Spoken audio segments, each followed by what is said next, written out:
ئەمڕۆ یەکشەممە ناوەندی میدیای لەشکری حکوومەتی سووریا گرتە ڤیددیۆیەکی بڵاو کردوێتەوە وەک ئەوەی کە باسی لێوە دەکەن بۆردومانە ئاسمانیەکان و شەڕ لە ناوچەی ڕۆژهەڵاتی پارێزگای دێرەزور ئەنجام دەدەن. بەپێی ئاژانسەکە لە ڕۆژی شەممەدا دەبینرێت هێزەکانی حکوومەتی سووریا کە زۆر لە نزیکەوە شەڕ دەکەن لە دژی میلیتانەکانی داعش. هێزەکانی سووریا هەر لە مانگی پێشووە کۆشیان کردووە لە پێناو بەرپەرشدانەوەی هێرشەکەی داعش بۆ سەر دێرەزور.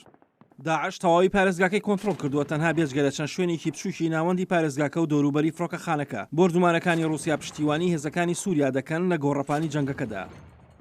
وەزیری بەرگری رووسیا لە ڕۆژی هێنیدا وتی کە فڕۆکەی بۆردومانکار 22 M3 لە بنکەکانی خوانەوە لە رووسیاوە بەڕێکەوتن بۆ بۆردومانکردنی گەنجینەی چەک و تەقەمەنیەکانی داعش کە لە نزیک ئەلمەدینەی پارێزگای دێرەزورەوەن. ئەمە شەشەمین بۆردومانی ئاسمانیە کە لە 21 مانگی یەکەوە تا ئێستاکە ئەنجام دراوە.